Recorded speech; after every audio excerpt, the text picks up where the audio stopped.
All right, with my brother, Esik. Yes, sir. I like to say Esik, and you don't mind, you said? I don't mind. If it's Esik. With my man, Esik. That's right. Esik. The Mace Man, Viking Ninja. Thanks for coming on the show. Appreciate you. I like your sweater. Thanks, brother. You like mine? Represent. You like my sweater? All right. Tacit CST family. That's right. Trained. Mm-hmm. And I've been watching for a lot of years. And, man, we're going to have a workshop tomorrow here at Legacy. And you're going to go over some Mace stuff. Oh, some basic stuff, but basically it's very complex when you internalize it, but creating symmetry with our asymmetrical body. So, yeah. Where are you from? Originally from Seaside, California, Monterey Bay, which is about 5 hours from here, Los Angeles. You grew up there? Yeah. Monterey Bay in the 80s was a little sketchy. You had a lot of Section 8 housing everywhere. Military bases next to the city called Fort Ord. And when you have a military base in Section 8 environment, it's a little tricky.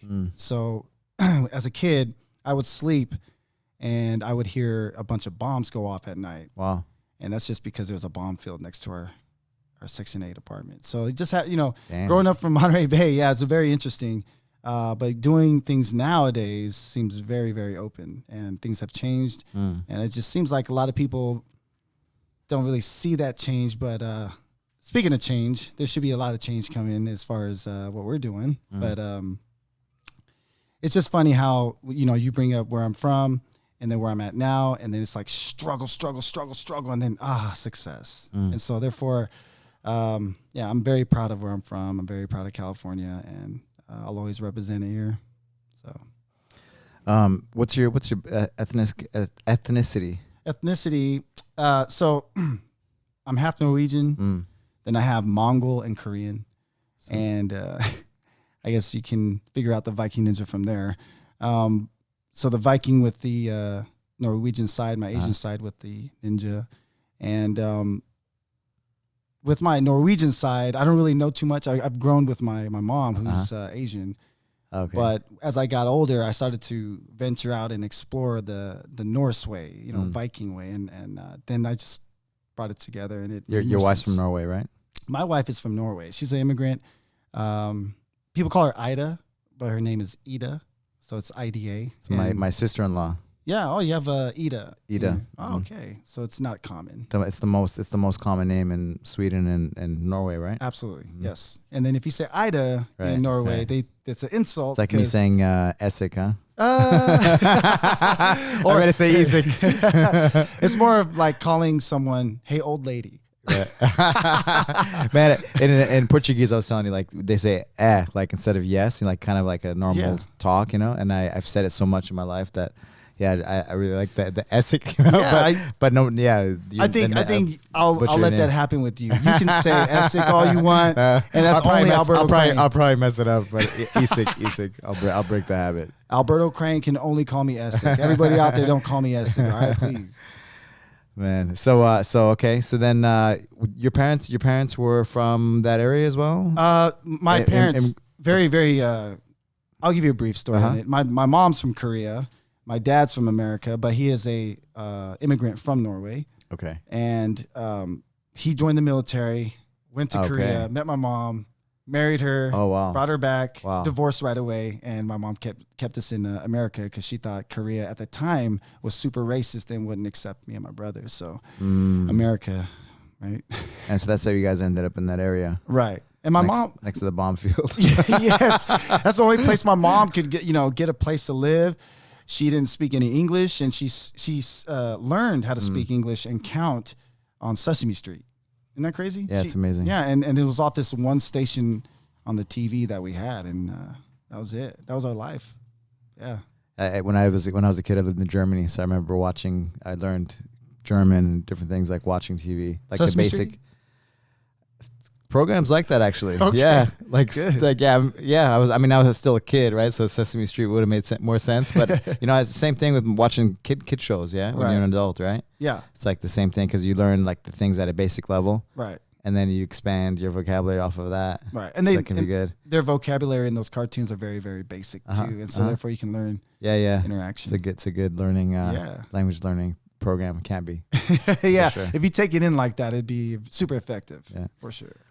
So how did you get into the fitness arena? I got into fitness. Or training period. Training, fitness.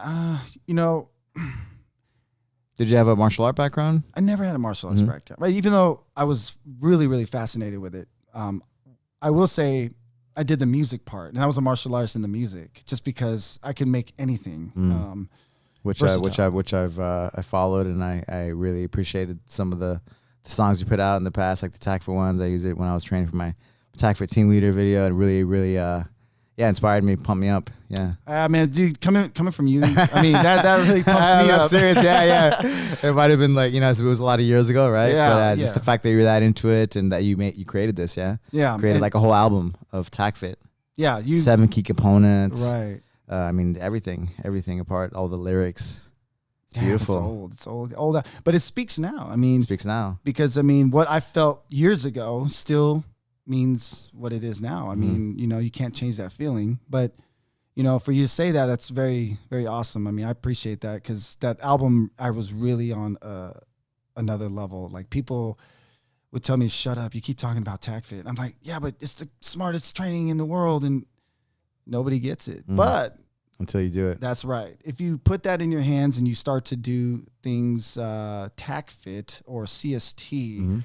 Circular strength training. Right. With the strength levels of its cues and how to perform them, you start to feel this optimal level of strength that you've never had before. But well-being, Yeah. Well-being, most importantly, how to, to utilize it. Some people say, "Oh, I train, but I don't know how to utilize it." Meaning what I mean by, "Oh yeah, we barbell lift all day, but that's all I do." Versus someone who's doing third dimensional training and then now has a competition in fighting. I'm not saying everyone should fight, but I'm saying that they're applying it to something just like sports and football. They do barbells to get ready for toughness on the field. Tacit CST does the same thing for just overall all the directions. Overall human performance. Right, exactly. You twist, you can push. Because in grappling, jiu-jitsu, that's which is my sport, right? You got to be strong in all the different ways that you can move. Correct. Dexterity, and in most sports, exactly. Right. Push and pull, like you said. I mean, these things run through all sports, But when you talk about jiu-jitsu, movement, right, human movement, and jiu-jitsu is all that. So if you say, how does Tacit CST apply to jiu-jitsu? Well, look at all the rotational ranges that's being implemented. Look at my elbow lifting high without my rib cage flaring, because I might just get an injury in my low back and I might wonder why I didn't get it in my shoulder. So these are like physical physics with the spine that you have to determine where your safety, your activations, your well-being of who you are to keep carrying on this training. Right, learn the structure, right? The Absolutely. Structure, Which encompasses everything, right? Different hormones get released when you have a certain posture. Correct. Your immune system, right? If you're having the wrong, better. You pee better. You drive your hip. Yeah, you drive your hip forward a lot. You're gonna pee better. Yeah. I people who are listening, if you are, or actually not people, but a man, if you are going to take a piss, drive your hip forward, lean your shoulders back a little bit. You're gonna piss like a racehorse, and you're gonna know why. It's because you're clipping yourself off in your hips. You know what I mean? Pushing them back. So posture is everything. Structure, 7 key components again. 7 key components. 6 degrees of freedom, right? 6 degrees of freedom. That's our freedom. No one could touch our freedom until they come into that 6 degrees of freedom. Then we have a situation, right? That's pretty much what I feel on that. It's I can do whatever I want with my 6 degrees of freedom with these 7 key components, and watch me work, watch me feel this, watch me revolutionize my body, for anything in life. So. I remember before I did my first Tacit Cert, I couldn't put my seatbelt on. Really? Yeah, I was that tight. I had no twist. Speaking of the 6 degrees of freedom, it was like 2 degrees of freedom, pretty much. 2.5. From all the years with this, and I'm sure like the MS stuff that I had didn't help. Yeah, right. But just you get so like lifting and stuff. Yeah, you lose a twist. Yeah, and you see that a lot with like people that lift a lot. You're right, they can't move. No, and you just said it there. A lot of people who don't move their glenohumeral joints and the shoulders. I mean, that's connected to the neck. The neck is connected to the brainstem and then the head, and all of a sudden things go to shit if it's constant tension that is unwanted. And your senses are out of whack, and everything's out of whack, and you're always stressed out. Yeah, and so you don't know why. Yeah, you don't know why. That's the perfect way to say it. You don't know why, and that's a scary one. But then when you do know why, and you have implementations like Tacit or CST to pull these things out of you, like carve tension away to create more range. How can you doubt that? You can't doubt that. Like Viking Ninja is inspired by CST Tacfit. And I will say that to the day I die because you've said that. Yeah, Master Coach Sonnen will always be my master coach, regardless of any situation. I call him the GM, Grandmaster. GMC, Grandmaster Commander. No, he's and I usually like to talk about Scott Sonnen to a lot of people who don't know who he is because they're generally interested in the idea. And when they search for the person who either pioneered it or started it, I like to throw Scott there because Scott really did do that. I mean, he was not selfish and he just gave all the smart stuff to us. And regardless if we thought, if it looked too intimidating or not, it was for us, and it's on us to take it. And if we don't, that's not his problem. That's not my problem. That's your problem. And all I'm saying is give it a chance. Like a lot of people out there want to know where Viking Ninja system thrived off of. Well, it's off the learnings of my roots, which is club bell training with Tacfit and CST. Yeah. So, yeah, I've been appreciating your mace instructions. I haven't been lucky enough to be a part of your teaching until tomorrow changes, right? Oh yeah. But I'm really excited to be a part of your mace workshop. I really appreciate it too. Foundations. So how did that get going? So I took the steel mace from Onnit Academy when I used to work there. They didn't know what to do with it. Matter of fact, they were trying to do something with it, and there really wasn't a curriculum built. So when I went over there, they told me to work with it. And I had no idea what that thing does. And I didn't even know what a small mace can do, other than what a club bell can do. So that's where I took my CST Tacfit learnings. And I said, okay, this is a longer tool. This is not short. I have to have two hands on it. I can't have one hand on it because it's a long lever. And I just gotta break myself. I have to break myself to make myself, meaning I have to make sure I'm not selling people bullshit. I have to make sure I'm selling people the real shit. And I have to go through that guinea pig experiment, And so I did that. I hurt myself. I said, I'm never doing that again. But I kept everything that was good. Just like Bruce Lee. That's why I wrote a book and it was dedicated to Bruce Lee. When you open the book, it says for Bruce Lee. And it's because make heavy light, make light heavy. All these concepts to say, take what's good and disregard what's not. They all are relevant to this day. And so when you say, I utilize these martial arts practices and principles and philosophies into fitness, well, that's just like Scott. Scott did the same thing. And when I saw myself do that with Viking Ninja, I was like, whoa, I can't get out of that mindset. And the reason why Tacfit and CST's programmed in my mind is not that I'm crazy. It's because it's real. You did you did the reps. Yes, I did the reps. It's in your brain and your body now. Yeah. And and the fabric of your being. Fabric of my being. I make videos better. I've never been taught how to do videos. I've never been taught how to do. Your brain's working better. Everything. And it's all because of the stem, the root of the stem, CST Tacfit Viking Ninja. And here we are today. Because you yourself, you're re-pioneering this. And for me, I look at you as that. Like I look at you as, man, I got so much respect for you because you held on to this. You kept your loyalty, you kept your discipline and passion, and look what's happening. It's making you become that element. Now it's making me want to become that element. So, me being in Tacfit and CST, yeah, I was a part of that. When I went away, it wasn't so much, oh, I don't want to do anything with it. No, I want to do something with it. Now I'm coming back in it. Oh, I want to do a lot with it. So it's really strong. It's re-revolutionized. And I want to say, hey, man, it's because of you. you need to be thanked. And I know you're probably the most humblest person here in this room, but you should take the credit. You really should. Because thanks, man. Thanks. It's an honor, man. It's an honor to.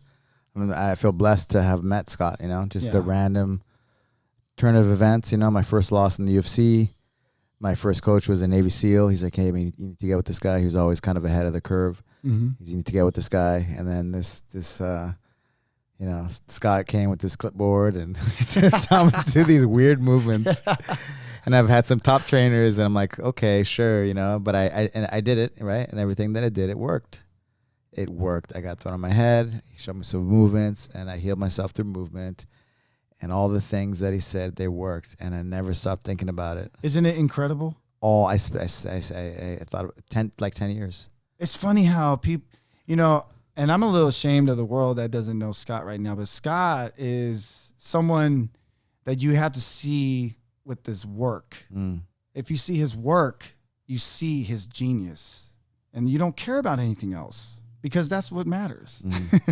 And the fact that he had a clipboard made me laugh because you know what? That means he's serious. Yeah. You could have had any other. Yeah, it seems serious. Very serious. You could have had any other bougie, coach going, all right, chewing gum, go do jumping jacks and I'll come back, But this guy really had his eyes set on him. It reminded me of remember Rocky IV and the Russian experiment there. Yeah, dude. And there was the doctors with the clipboards, so I felt a little bit. I was like, he's just watching him. Yeah. Just writing it. That's what he was doing. He's like, do this. I'm okay. Then he's taking notes. Okay. Yeah. And then they designed a program, and he wrote a blog actually on our training program. And yeah, I learned so much. I really learned so much. So it's so important. I never stopped thinking about. Yeah, right. I mean, and that's the thing. I think a lot of people who can hear this right now, Alberto is so into TacFit, and just like I am. And there's a lot of people out there that are. They just don't voice it enough. But since Alberto is on podcasts and can voice it, there's a lot of him like me that can really, really back what he's saying. Because if he's thinking TacFit every day, then I'm thinking, damn, you think it like me. So it's not a crazy thing. It's a good thing. And the reason why I think it's a good thing is because you're going to hold on to this and give it to people that really need it, that don't know their own good. From old people, free to move, right? To broken people, you can restore. And then all of a sudden you can apply strength with this TacFit CST. And it's all the way around the board. It's restorative and it's strength training. What more do you need? Yeah, human performance, right? What more do you need? But just better living, optimal living, right? Right. And so like when I say Viking Ninja, all right, let's take this philosophy. Let's not bite it. Let's not copy it.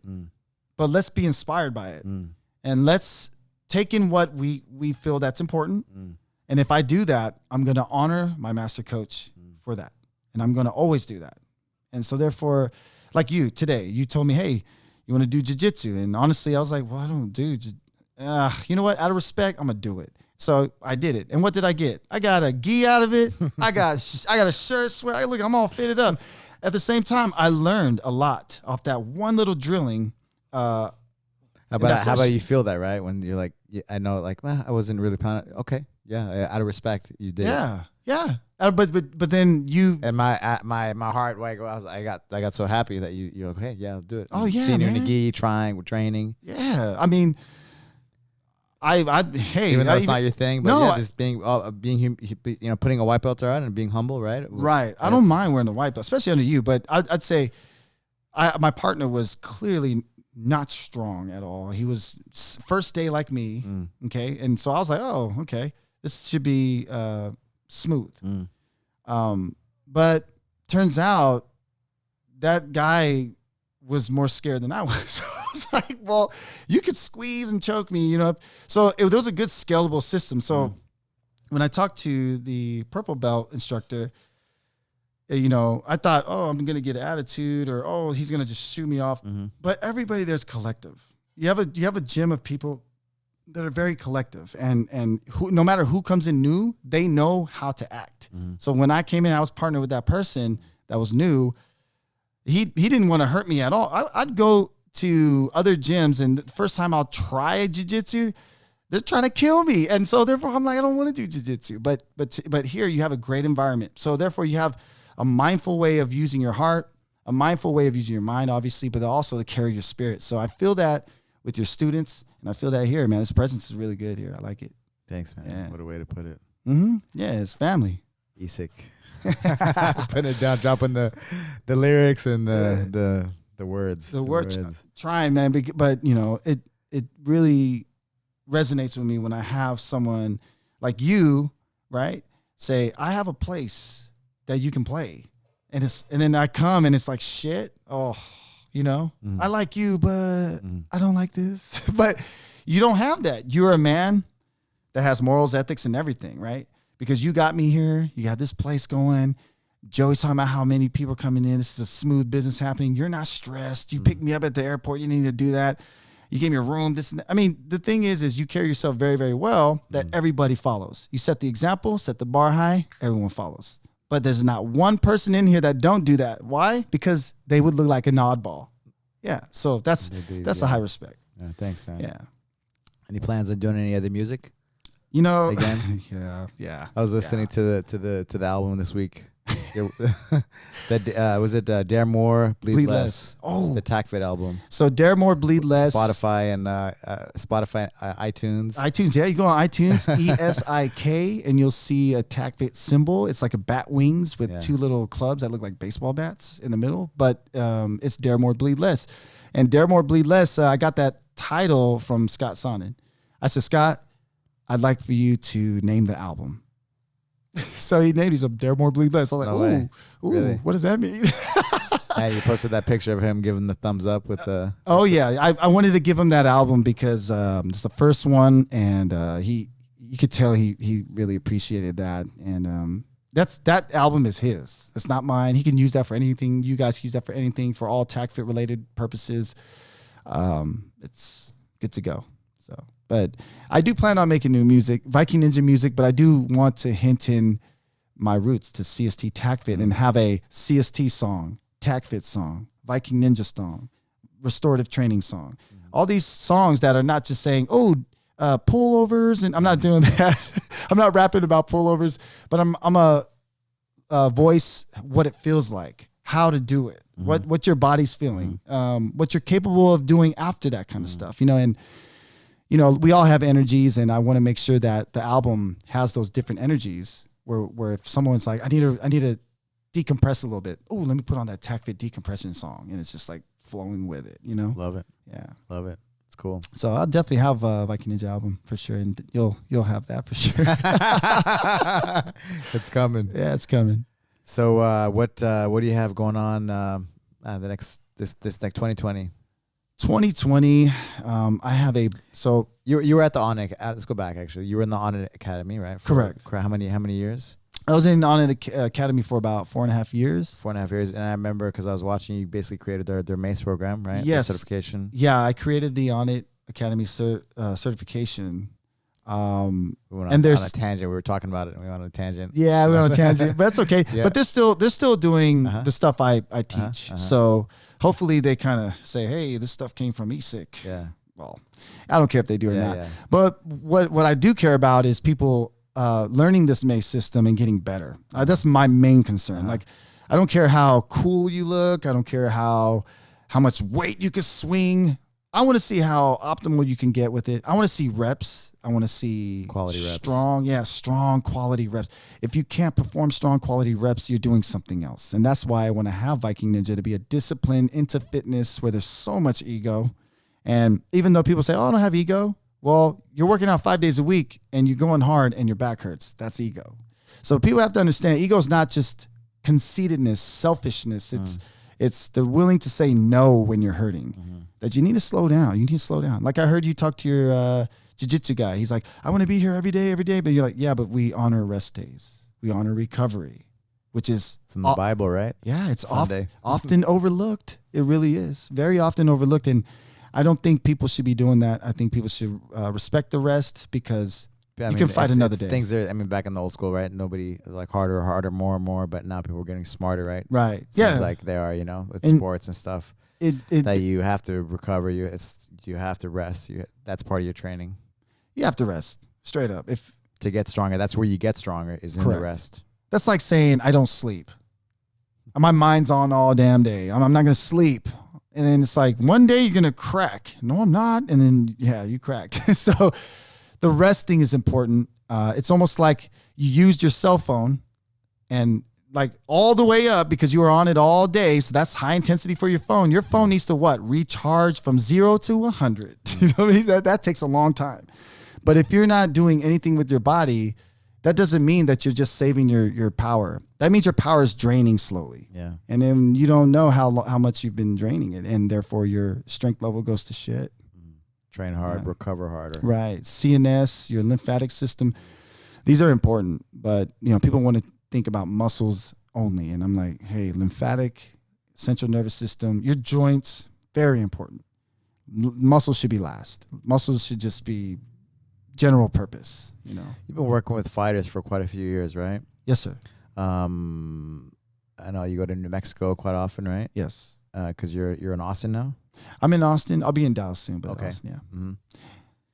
Mm-hmm. So John Dodson, right? John Dodson. I've seen some videos with you and him. Yeah, he's on Instagram. He's got to be funny guy. He's got to be the most funnest person, funniest, and really warm-hearted, man. Yeah. Such a good guy. He has 3 kids now, and he's still able to manage doing what he's doing. Yeah, Beast. Yeah, I remember like when I trained with him way back in the day in New Mexico, and man, I couldn't believe the way that guy can move. He moves fast. He's in front of you. The next thing you know, he's behind you, like while you're standing. Right? I don't know how he did it, but it's insane, man. They call he did a backflip over my head. Yeah, that's what I'm saying. They call him the magician. Magician, right? Yeah, like you're like you try to punch the guy, and then he's behind you, and you're like, what the hell?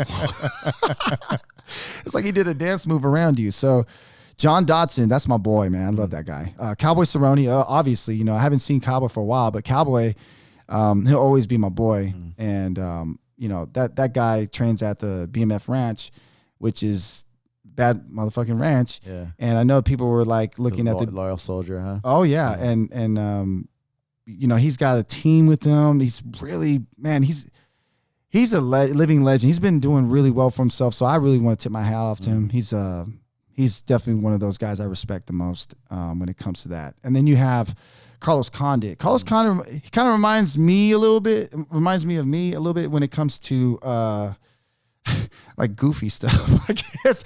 I mean, me and him will turn on and like some goofy stuff, but the guy is so philosophical, man. The guy is like smart. Like you'll talk about a situation in your life, and then he'll just kind of like say, yeah, normally blah blah blah, and then you're like, whoa, you just solved my problem, And he's a father of 2, great father, and super humble. And I'd love to maybe one day bring him out here. Yeah, I love that. Yeah, he'd love that. We have some history. We trained way back in the day together too. Oh, he'd love that then. Yeah, for sure. Yeah. His dad was, I think he worked for the governor of New Mexico for a lot of years.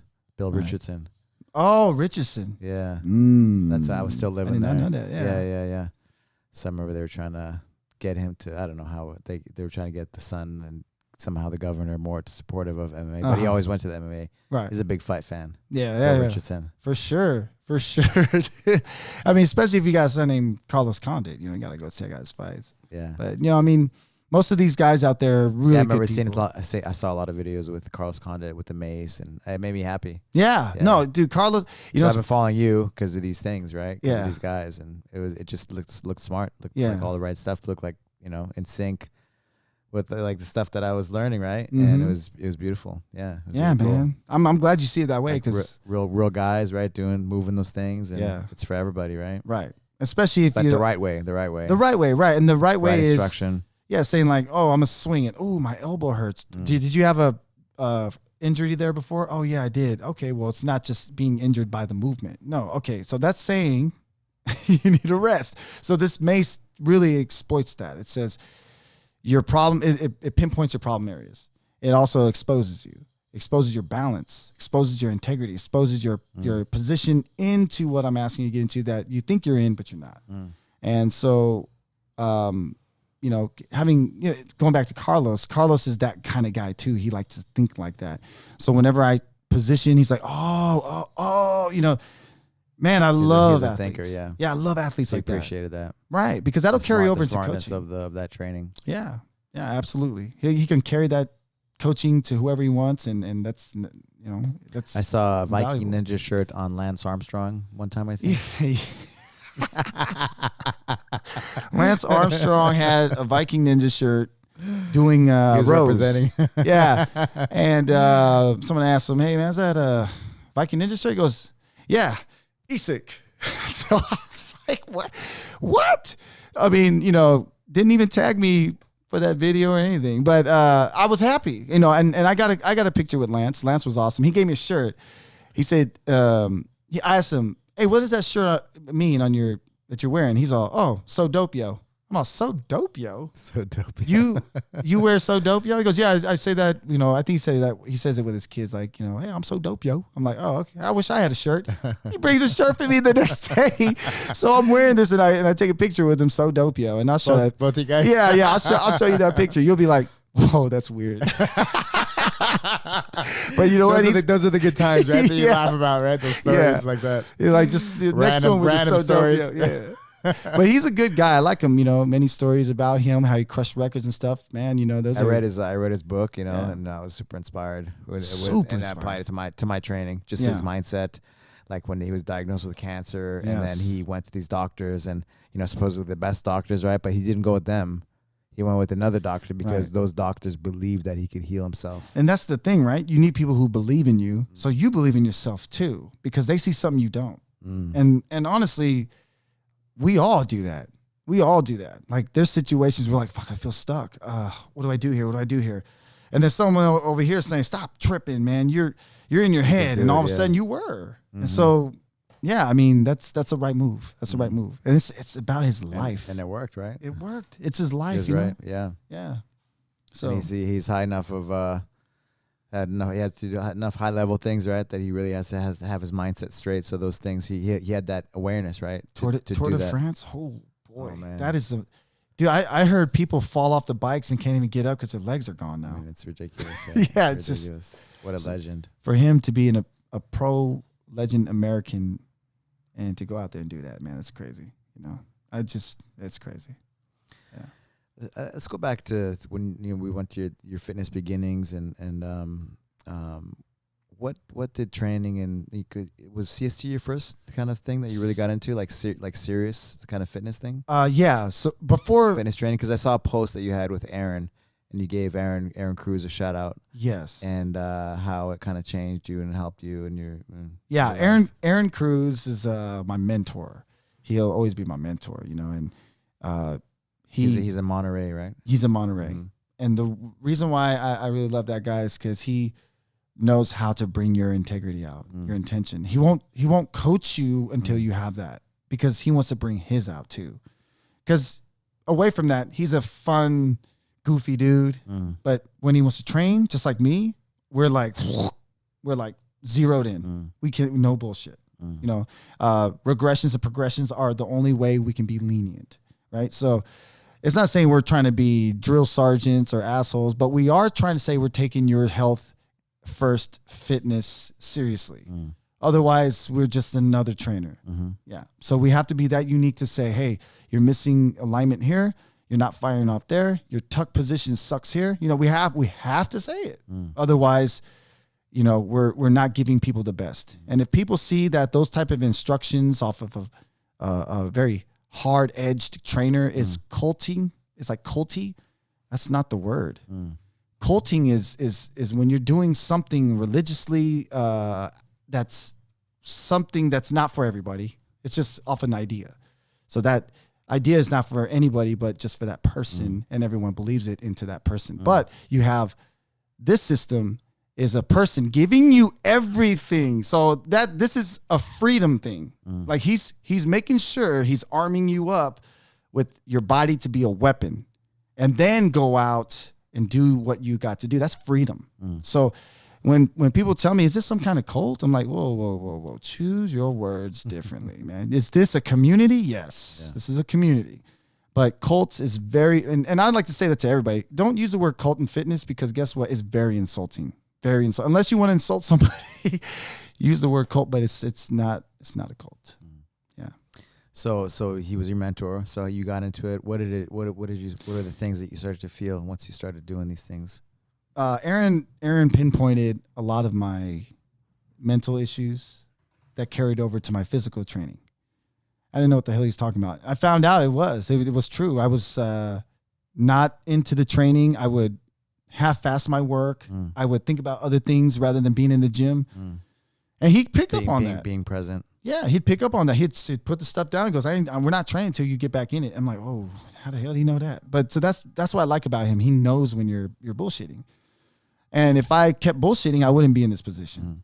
But he really dug cueing, coaching, instructions the way it should be in a very, very malicious way that I had to learn in that way because I was not disciplined. And I wanted it. So if I was going to take up his time, well, he could talk to me however he wants. And he helped you train for the CST? Yes. Cert? He helped me.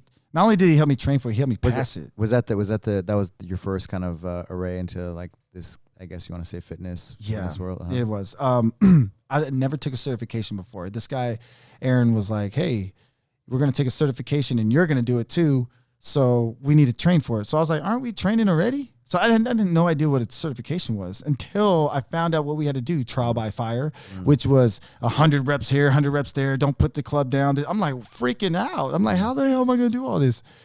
But Aaron told me, look, you're in your head again. Get out. Let's get into physical. And so we started applying that. Deep learning. And then he told me to dig deeper,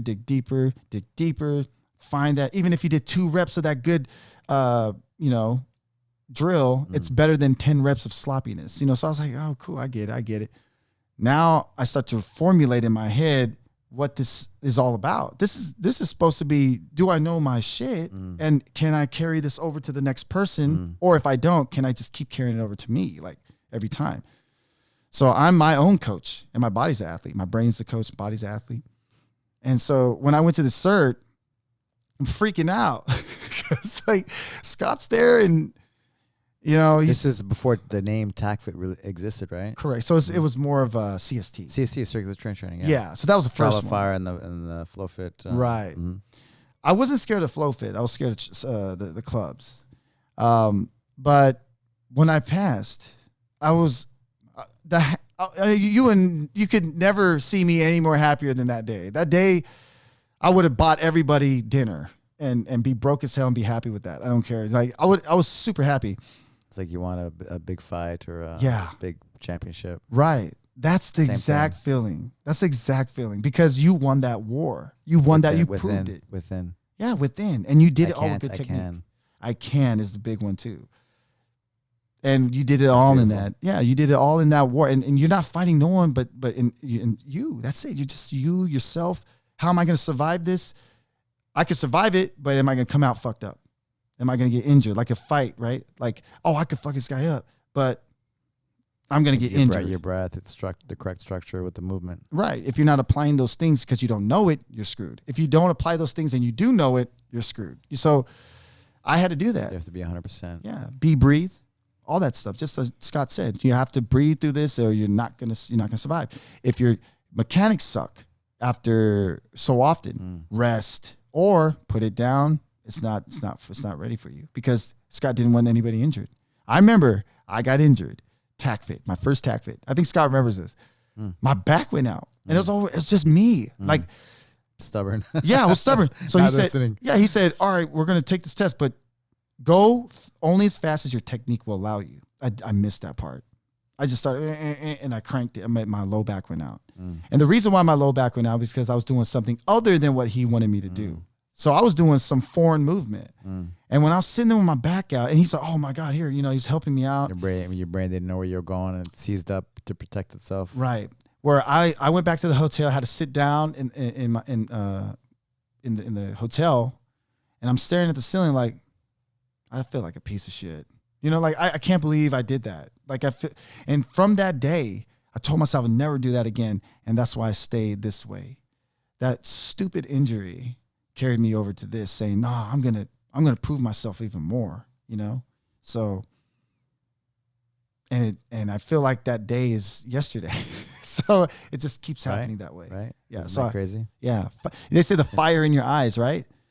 That feeling of it, those synapses, those neurological connections are there. Yeah, they were there. They were just endorphins. But the meaning of fire in your eyes, behind your eyes, like if people say that, some people say that sarcastically, but man, I really felt heat in my eyes, and I felt blurry, and I felt like it was like fire, like a glaze, and I couldn't stop it. In the zone. I couldn't stop. My wife thought I was crazy.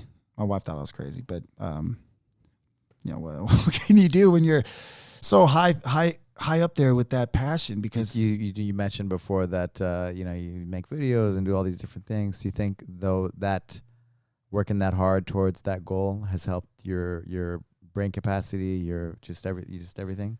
Yes. I haven't really thought of it like that, but yeah, I honestly do, because I feel like it has in me.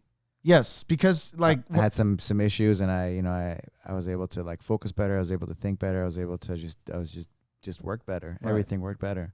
My brain, my body, my spirit. Yeah. I'd say, you say your brain. My lyric writing was better. My curriculum building was better. My breaking down things was better. Just situational thinking was better. Calming down when situation got too hot and high, and being the one to mediate things and give the right, the right your words. Awareness.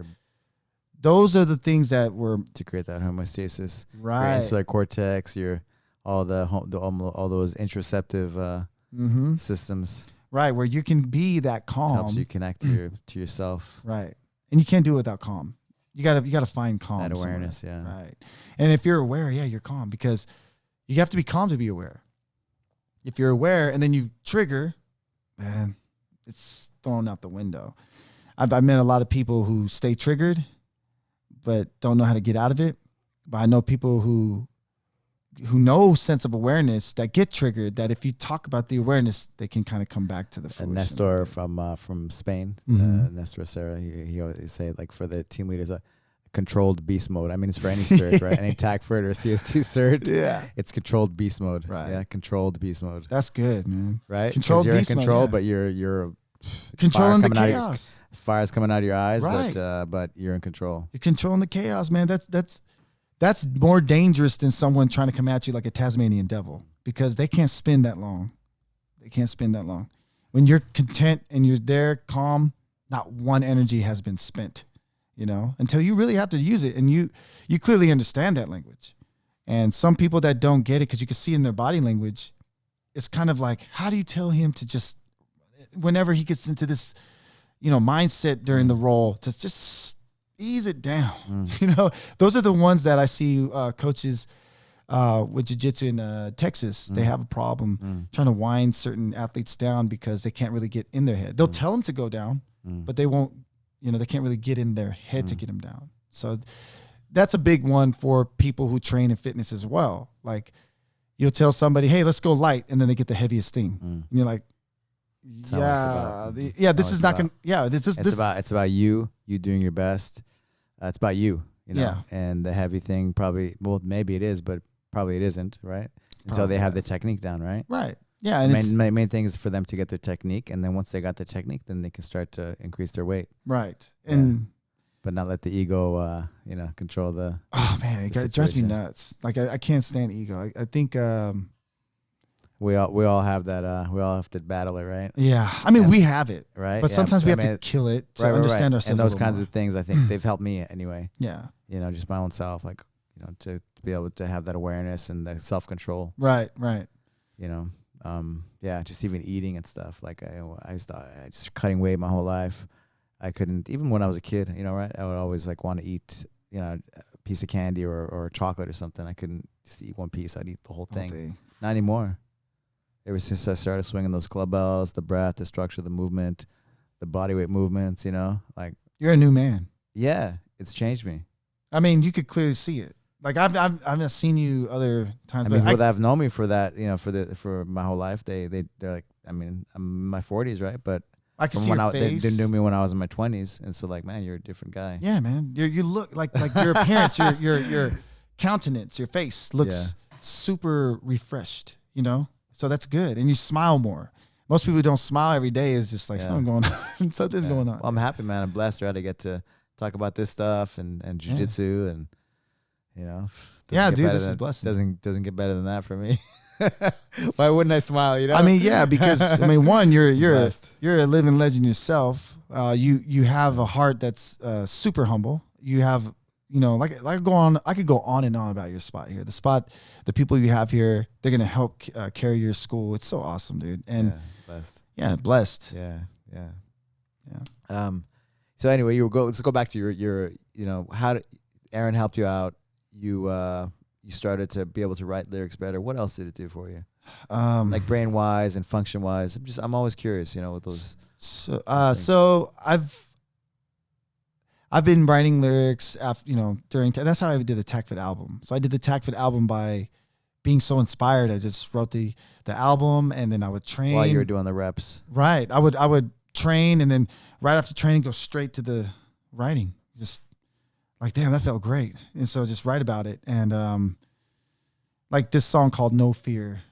I wrote that because I had to do the foxtrot, and I was like, I mean, if you know, foxtrot and Tacit is a test, and there's pull-ups, and there's Enrique knows about it. Yeah, kettlebell press, strict press, yeah, and clock squats. I mean, with the club, it's a monster test, evil. Very evil. Like none of these things go together. Why would Scott do that? Yeah, like so. I wrote that song to that, and words came out like water, you know. And after that, writing the album, I was like, what else is this going to target? I was interested in so many things, but the only thing I was lacking was confidence, like something new, being confident to do something that's brand new. I was like, I don't know if I should or shouldn't. The only person who gave me the confidence was Aaron. Aaron said, yeah, you're good enough, man. You should be doing it, man. You should just, and he would go to my shows. That were like miles away and stuff. And he would help me get that. He believed in you. Yeah. He'd help me get that confidence level. That mustard seed of confidence level grew into a watermelon. And he even tells me to this day, like, man, I made a monster out of you. Yeah. Cause work is not work to me, you know? Doing this, building the Mace certification. Yeah, I could do that all day, every day. I could do the music thing, teaching around the world, film. I could photos, anything you wanted, a template for anything. I'm just, you know, I don't like creative. Yeah, I don't like a pocket of emptiness. Then I'm like, oh, what can I put in there? You know, like. But you did that for me today, which is jiu-jitsu with the gi, and that made my mind go, whoa. I actually rolled with somebody who was a little bit more experienced, but I wasn't scared. I was just like, you know what, let's do it. I mean, and the guy was strong, but I was just surprised. You felt good. I felt good. Yeah, you felt in control. Yeah, I felt again, that body awareness, right? Instead of holding your breath all the time. Okay, got this. Right. Breathe. Exhale. Like I had my head under his armpit. I'm like, oh my, okay. It's like, I just breathe. But yeah, it was clearly something where my part of the brain was working like hell. And so when I got out of it, and I just saw you, I wove at you, and I was like, okay, I'm full. I'm full. I think I'm done. Like, you know, just something in my mind. If I feel like my mind can be challenged more, I have the addiction to do it, you know, and I want to just do it more and more. And my addiction now is people. Like I want to take an 80-year-old person and make him live till 100. I want to take at their best, right? At their best. The capability. And someone said, well, what if they die? Well, I want to make sure they die in their sleep. What better way can you do? Just die in your sleep. You don't wake up, you never knew. I mean, but, you know, hang glide in life versus roller coaster up and then crash it down. Right. Yeah. And so. We talked about, right? Guys, they're in their 40s, right? They're walking with a cane.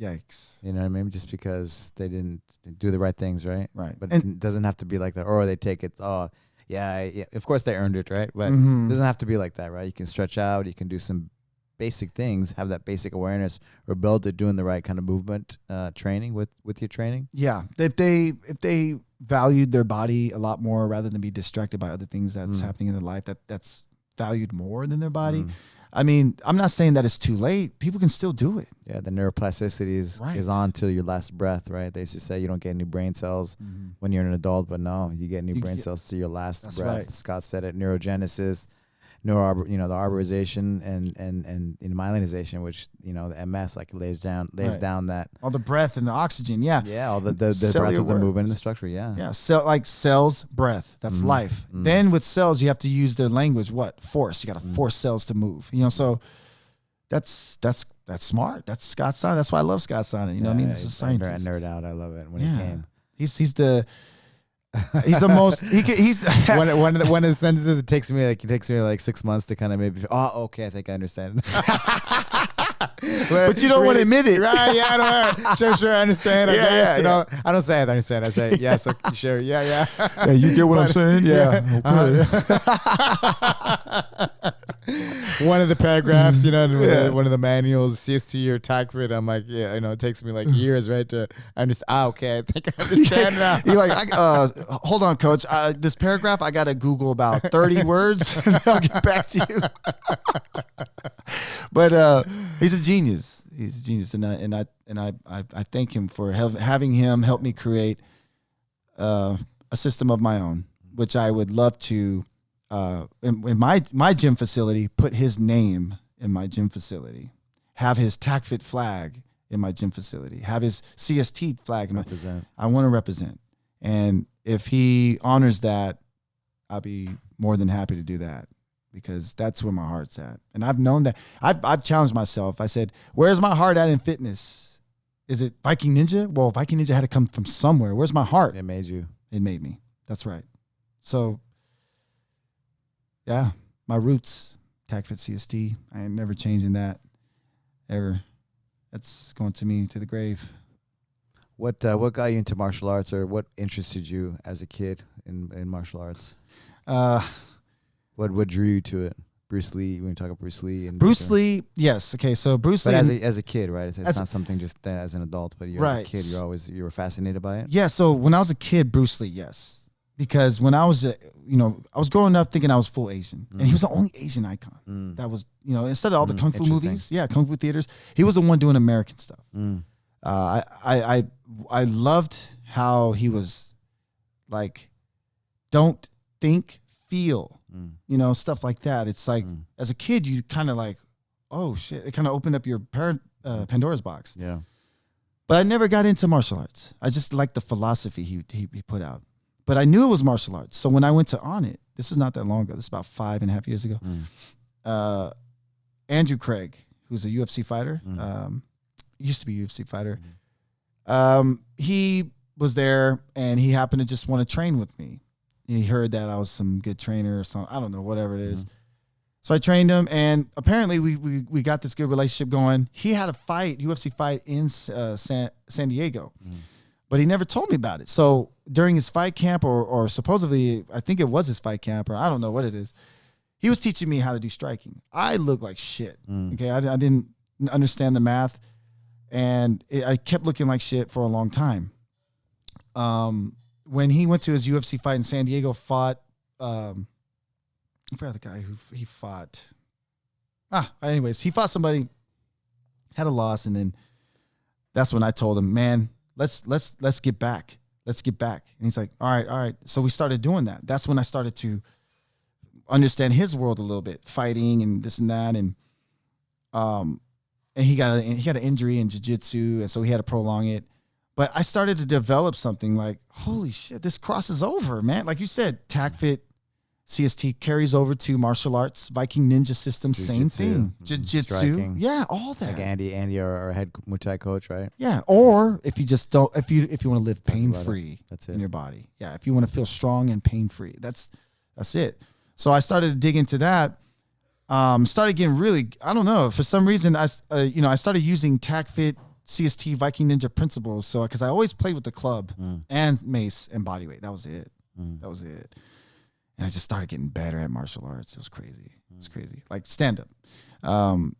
My hands, my reach, my reaction. You clean those body maps up, right? Where you're at in space. You know exactly where you're at. Right. Right. You know, because if you're not accurate with the mace or the club bells, It's bye time for something in your body. Yeah, your head's getting hit. Yep.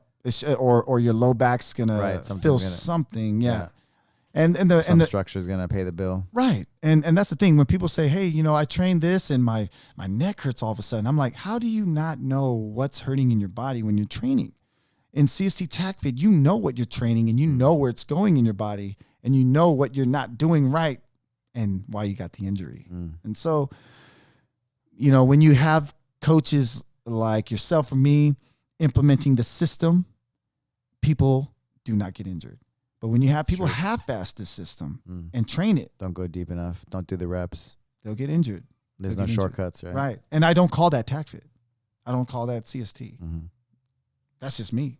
But it's because I know the body, how it should. You're let's say fake, but really, right? Well, I mean, you don't want to be something other than what you. That's why I love even Pavel, right? Like the strong first, like the snatch test, and I love it. You got to do the reps to be able to do it. Right. There's no shortcuts. There's no shortcuts. Same thing with like a trial by fire and the qual and all the tests that we have. Yeah, that's like if I had a tennis coach who sat on his butt on a chair and just read a newspaper and said, all right, just do your serves. I'm like, well, I could be just doing this by myself. I mean, that's the kind of generation we're living in right now. It's do the cool thing and then that's it. You're good.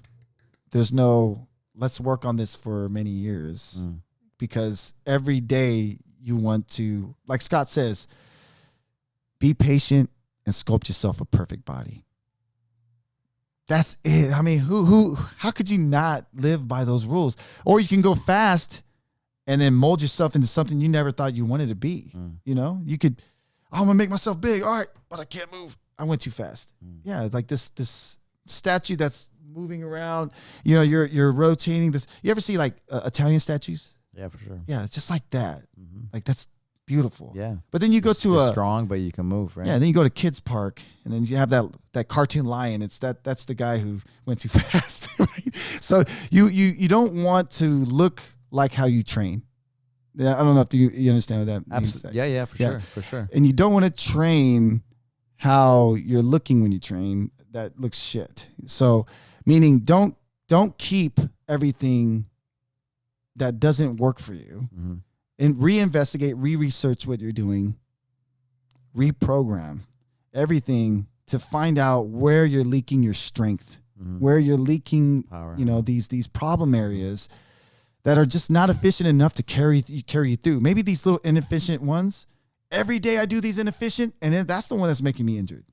Yeah, so we have to close those gaps and refresh them with strength, because without that, there's really no point. And as a human body, we are an intelligent design. We're not just, we're a baby, old, die. We are supposed to, in between that, see how long our longevity can go, because I believe as an intelligent design, live our best life, right? Absolutely. Yeah. It's to see how far we can go with this body and life. Not just, I'm living, but active. Because I've seen in Norway, hikers, 100 years old, moving faster than me, and they're not even on the news. They're not even on Guinness Books of World Record. They're not. And I'm sitting here like, what are you guys doing? And they're doing something like this, but not lifestyle. That's it. They stay true to what keeps them happy in their training, and they live that lifestyle. And if you do that, that's good, because in jiu-jitsu, they do that as well, right? Very, very combative too. But you also carry over a system that gives them the supplement of, hey, when you do jiu-jitsu, sometimes you get injured. But guess what? When you get injured and get out of it, this is where you restore your strength. That's why, jiu-jitsu for sure is a tool, right, for you to be your best. But you need the TacFit, the CST stuff as well to rebuild yourself. And Mr. Miyagi put his hands together, right, and healed the shoulder of Danielson, right? But that's right. Nobody ever taught me that, so thankfully Scott did. Yeah, absolutely, and you showed us the way, right, to be able to do those things. Priceless. This is hitting your life. This is hitting your one life. One shot in life you have. You only have this body. You can't go in another person's body. Hey, my body sucks. Can I go in your body? Or you can't buy it off a vending machine. This is all you got. And to carry this body in life, you have to have this mindset. If you don't, then you're blind thinking, and then when something bad happens to you, you don't know what happened. Yeah, but see, now you know. That's good. Scott, man, he came in trained jiu-jitsu with us, right? Mm-hmm. Man, he moved like a 20-year-old. He just turned 50, like a couple months ago. If he's not the proof, man, he showed me like my level of respect when I already had, it was so high, but he just came in, trained with all the young guys. We trained, no ego, could move like a kid, like a 20-year-old. And that's why supple, strong. Yeah. Clean movement. When people say, what do you want to train? How do you want to train for the rest of your life? I'm like, Scott Sonnen. Yeah. Look at him now. Like, especially where he came from too, right? Yeah. Especially where he came from. I want to look, he's 50. I'm about to be 40. Did you see that picture of him? Yeah. On his 50th? Yeah, dude. Like, I'm like, dude, are you sure that's not an old photo you dug out? I'm like, that's you at 50? Oh, boy. I want to do what you're doing. You know, I think people should see that. I want to do what he's doing. Why? Because he's 50 and looks great naturally. Healthy, yeah. I don't want to do what he's doing because he's bulking up, look like steroids, and he looks like he's in pain. And I don't think he could last for another year. And he's 42. I don't want that. Yeah. I want that science that Scott has. Yeah. Amazing, man. Amazing. Yeah. I want to, when you were 20 years old. Yeah. What advice, I always like to ask this question. What advice would you give yourself?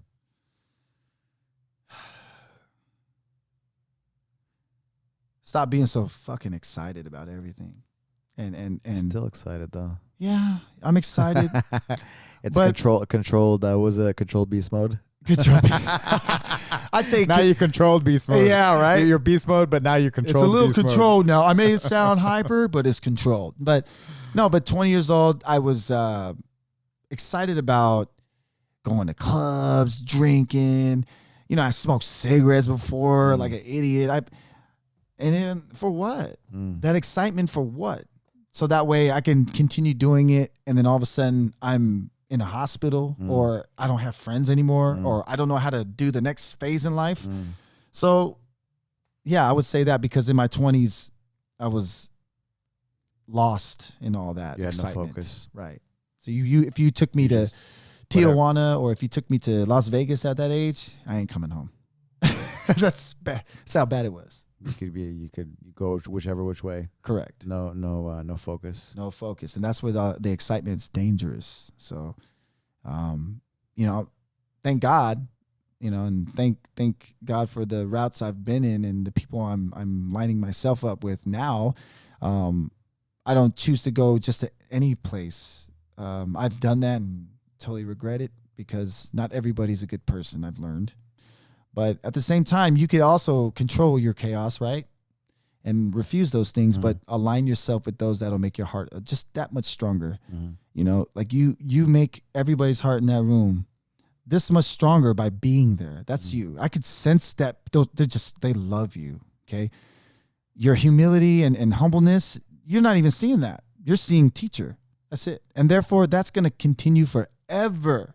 And for your master coaches, I really hope they're proud of you because, man, that's really hard to get that kind of respect from people when your presence is in the room and they're just like, I got to be on point, Thank you, man. Yeah, I love it. Yeah. It's for sure my life's work. I love it. I really love it. I'm blessed that I have that opportunity every day. And I value it for sure, big time. I don't take it for granted. That's beautiful, bro. That's something most 90% of the people in the world cannot grasp on. And for you to say you had MS, to coming out to this, to doing that, that takes mind. That takes mind and heart, and you did that. And it gave me that capability, right? To win. To not accept, yeah. Yeah, not to accept, not that you accept failure, but you don't want to accept not trying, right? You want to accept failure because there's success behind it. That's why we rep. Yeah, it's not a failure. It's the same thing. Keep going. Yeah, it's the same thing. It's a martial art with. Yeah, it's being very aware of what you're doing. Martial art mindset. Yeah, and I think what you said, martial art mindset. Everyone needs to have that in life. We all do, regardless of if people are not a martial artist or a fighter. Hey, listen, we are primitive people. We're primal still. People think we're not primitive. We're still primitive. We don't know things. We need the internet to answer our questions, right? We can't name somebody out here who could start a fire without matches or nobody. So we're primitive. We went back. Yeah. So now it's like refocus that energy and get your mind right. Stop thinking about work all the time. If something's stressing you out, look at that thing and reanalyze it. Like, it ain't worth my life. Yeah. If it's really damaging you. So what regrets do you have in your life? Woo, that's a big one. The regrets. I have 2 regrets. One regret would be not going to Korea as much to see my family, to see my my grandma, my grandpa. I mean, I've seen them, but I they passed away. Where are they from? What city? Korea, in Seoul. Seoul. Okay. Yeah, and we have a lot of family members in the mountains, so that was a journey to go up to. Wow, amazing. Yeah. Wow. And the other one was not. You really are Viking Ninja, huh? Trying, man. I mean, but climbing up trees just to chop off a coconut when you're like 12 years old is hard. You're like, really? I gotta go up there?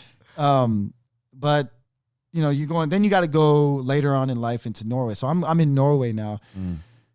But even that's the second regret is not knowing or seeing my grandma and grandpa. My grandpa died, so I have no. I can't have any regrets for there, but my grandma, she was alive. And all I remember was she loved me and my brother so much, but she never seen us. And she would always talk about us. And I always had a regret saying, man, if she did all that, why the hell didn't I just go see her? And so being a spiritual guy that I am, and I thank God for that I still have her in my heart and, all my grandparents, and that I'll never let them out, never let them go. So that's one thing that kind of heals things, that the spirituality of myself, that with God and everything else behind that, I can still have them in my heart. And so that's a big one. That's a big one. How did you hear that they were asking about you? Well, my Norwegian grandma would ask about me a lot because she would always keep in touch with my mom still. Oh, okay. It's still awkward though, because, my dad and all that. And even if she wanted to see me, my mom was probably a little scared about that because she probably thought maybe, I mean, I'm not saying she did think this, but maybe she thought my dad would take us away, and you're still kids. Yeah, we're still kids, so she was scared already. So, and even though my mom and dad divorced, it's not like I hate my dad. I mean, we all have relationships, and how some people try to get in your relationship. You're like, hey, this is not your business, right? The same thing as that. So, as a kid, it's hard to understand it, but when you get older, you kind of understand it, and you say they just had a rough relationship and they just didn't know what to do in that situation because they were young. So how old are you when they separated? I was 1 year old. Oh, okay, so you're a baby. So my mom may have taken that. And you have a brother? Yes, he's 1 year younger. One brother? Yes, 1 year younger. Okay. So not that far. And both of you guys are babies. Yeah, we're babies. And my mom raised us in America, not knowing English or nothing. So I think Single mom, huh? Yeah. So that's why I think she didn't want to trust anybody. And my mom's gangster as hell. So like we'd have all black Section 8 housing. We're the only Orientals, all Asians. We'd get picked on all the time. My mom one day came out with a knife. If any of you motherfuckers want it, you could come and get it. It's like, damn, okay. She didn't mean that. Yeah, she wanted to do that to protect because there was no man in the house. She sees 2 little boys scared all the time. And for my mom to do that, I love her for that, and for her mentality to still be the same. It's like, it's hard for her to break that, right? Because she got to protect her kids and herself, and she's trying and she's doing very well, and I'm proud of her for that. But man, I couldn't be any more proud of her for protecting me and my brother. So, single Asian woman, yeah, no man in the house. You get to honor them with through the Viking Ninja. Oh yeah, name. Oh yeah. Now it's like, you're dating my mom? Did I fuck you up? So I got to protect her. So, but we. Your mom's health is okay? Very well, very well. Yes, she's stressed a lot. She's been stressed. Well, I lost my stepdad. So I lost my stepdad recently, and she I don't know how she took it. She took it very well, even though she was crying and very depressed, and she took it very well. And considering all things, right? Yeah, and so it just reminded me of just like my childhood, and like. Being older, now I can see how strong she is, rather than a kid trying to figure out why do you say my mom is strong? She's just crying and I don't get all these emotions. Well, now I do. And, I can sit here and tell you that my mom is a fighter. She had diabetes, and she got rid of that. And she did that with cabbage soup. She ate that every day. Can you imagine eating cabbage soup every day? Your mom's a fighter. So that I was asking her where the martial art interest came from. There you go. Huh? Hey, yeah. Hey, Mom, thank you. I appreciate the martial arts inspiration. That whole crazy, not karate, but crazy. I appreciate that. She didn't know karate, but she knew crazy. She knew crazy, what? And that crazy will chop your arm off, and there's no more kung fu after that. So yeah, I mean, let's go back to the mace. Oh, yeah. What are some of the moments that you really enjoyed teaching?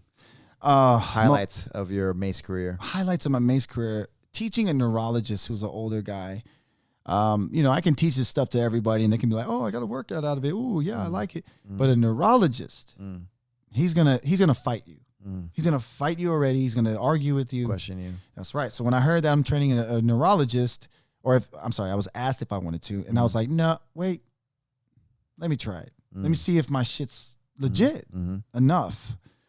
So this guy comes in and he's like, I came in and I wanted to learn this because I just want to see what you do with it. So I already knew he wanted to start an argument. So I was like, okay. So I'm showing him this stuff, and then he's like arguing with me already. He's like, well, I wouldn't do that. I wouldn't do that. That sucks. Why would you do that? Da, da, da, da, da, da, da, da, da.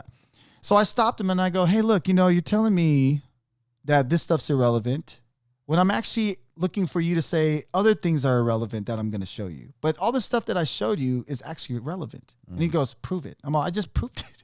He's like, well, how else are you going to prove it to me? I'm going to put it in your hands. So he put it in his hands, gave him all these activations, sweated his ass off, just holding it off activations.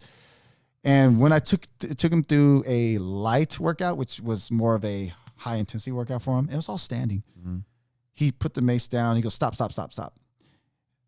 I don't know what or where you learned this type of stuff, but my central nervous system is completely firing off everywhere, even in my legs. I haven't used my legs yet. I go, yeah, of course, glute activation, all that stuff, right? 7 key components. That's right. It was mine.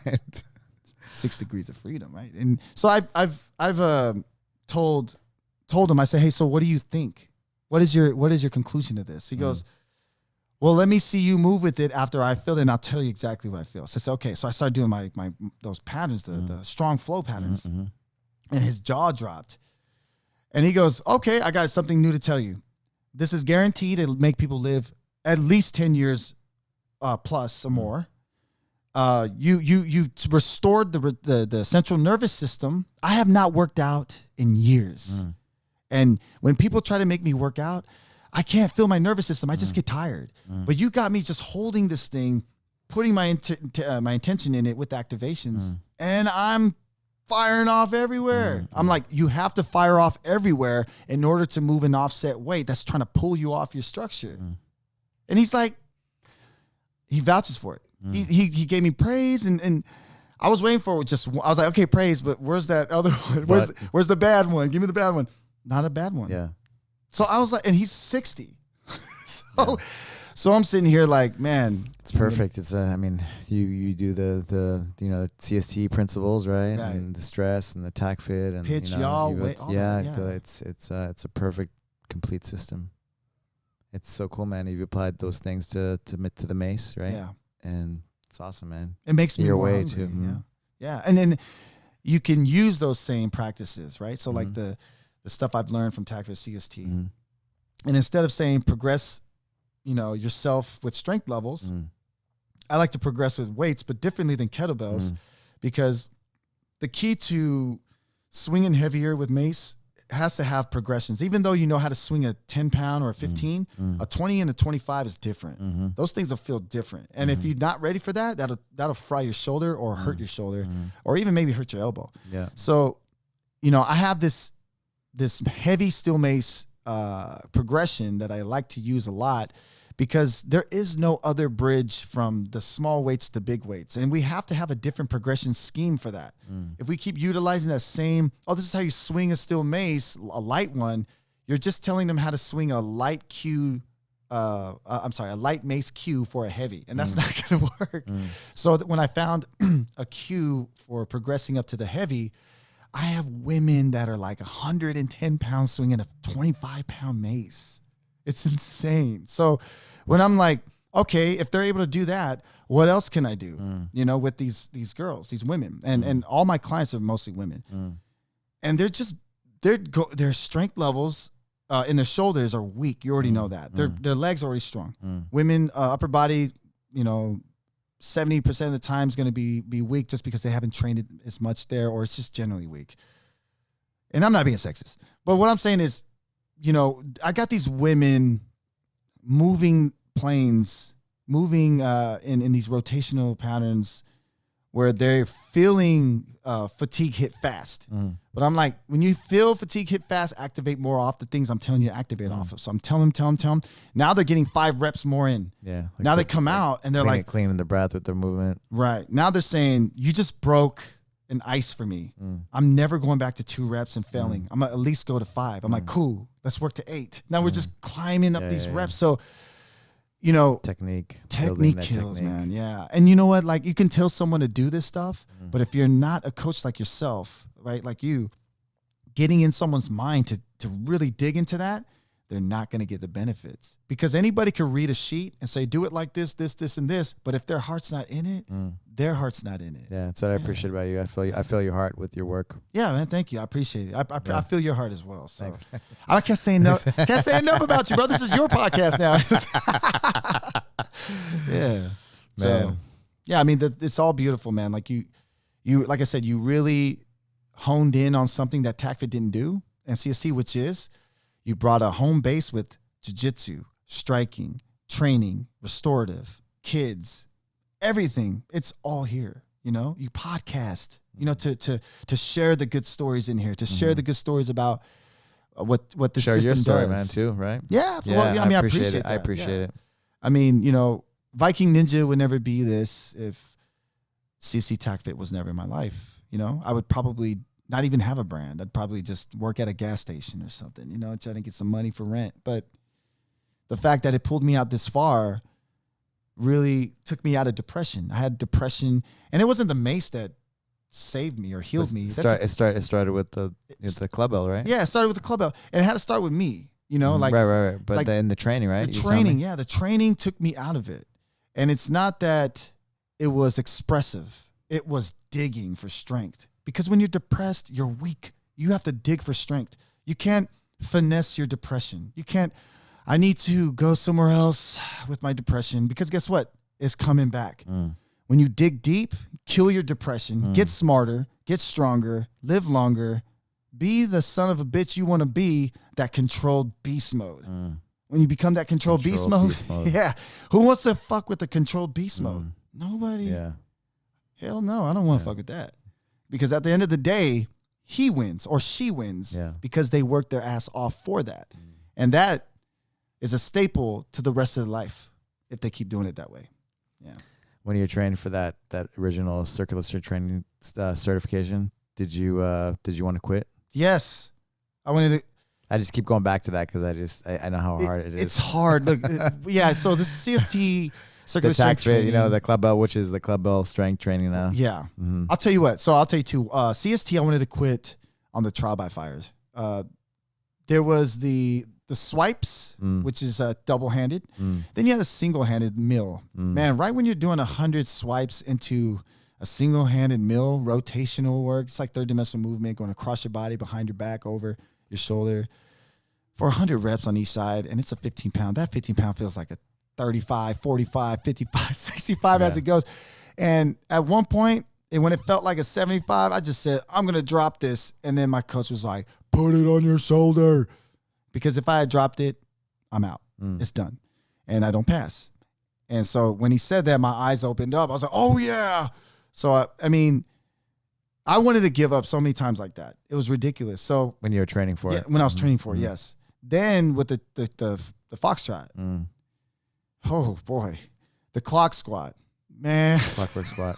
Oh, it's the clockwork squat. Excuse me. I forgot the name. The clockwork squat. It wasn't the squat that killed me. It was the swing. The bottom swing. Yeah. Oh, my God. It's like taking a human person and swinging them up. You got to really have those 7 key components locked in. You really do. And if you pitch, you're screwed. So, you know, pitching forward, you don't ever want to do that when you're swinging a bottom weight towards your pelvic area. So you're trying to stay tall, like you're on the edge of a building and you're swinging somebody and you're trying to pull them back up. And I remember I'll say it. I told my trainer, I go, my balls ain't big enough for this. I gotta put it down. Is it Aaron? Aaron? Oh, the trainer at the Cert. It was her name was Rika from South Africa, and she looked at me and was like, okay. And then I looked at her like, really? You just gonna maybe drop this? I was like, you know what? Man, fuck this shit. So I just went. So it wasn't controlled. I looked sloppy, but I didn't pass. Didn't pass because I got to the hops where you have to plant and stick. How was the TACFIT certification back in the day? It was a little bit different though, right? It was a little bit different. Did you have to do the foxtrot? You had to do the alphabet, like A, B, C, D. Okay. E? Mm-hmm. F. E, F, yeah. A to F. And A to F, it's scale. So it scales up. So you have the A, alpha, What year was the first TACFIT cert? Woo! Let's see. Because you were involved before they had one. Bellingham, right? Mm-hmm. Bellingham, Washington. That would probably... Ryan Provencher was there? Yes. That would probably be firefighter. 2011, 2010, 11. One of those, 2010, 11. Wow. Yeah, it's far back. Like I think about that, I'm like, oh, that wasn't that long ago. And I'm like, whoa, wait a minute. It's pretty far back.